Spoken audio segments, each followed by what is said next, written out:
Recent టైమ్స్‌లో నన్నెక్కువగా అడుగుతున్న question మీరు వెయిట్ లాస్ కోసం ఓన్లీ డైటే చేస్తున్నారా? వర్కౌట్స్ కూడా చేస్తున్నారా అని. సో, నేను ఓన్లీ డైటే కాదండి. వర్కౌట్స్ కూడా చేస్తాను. జిమ్‌కెళ్తాను. సో, జిమ్‌కి వెళ్ళడం కుదరనప్పుడు ఇంట్లోనే వర్కౌట్స్ చేసుకుంటాను. అది కుదరకపోతే స్కిప్ చేస్తాను కానీ డైట్ మాత్రం స్కిప్ చేయను మాక్సిమం. సో, నా మెయిన్ ప్రయారిటీ వెయిట్ లాస్ కోసం అంటే డైటే, తర్వాతే ఎక్సర్‌సైజ్‌లు. సో, అలా అని ఎక్సర్‌సైజ్‌లు ఇంపార్టెన్స్ ఏం లేదా అంటే అస్సలు కాదు. సో, మనం హెల్తీ వెయిట్ లాస్ అవ్వాలంటే మాత్రం ఖచ్చితంగా వర్కౌట్స్ చేసుకోవాల్సిందే.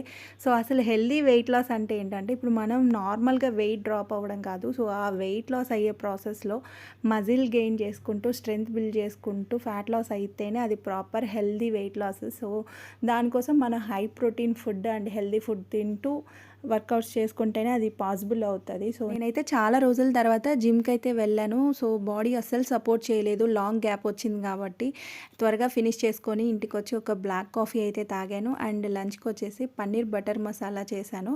సో, ఎక్కువ గ్రేవీ వేసుకోకుండా ఎక్కువ పన్నీర్ పీసెస్ వేసుకొని తిన్నాను. అండ్ ఈవినింగ్ వచ్చేసి చియా సీడ్స్ విత్ లెమన్ తాగేసి నైట్ ఒక బనానా తినేసి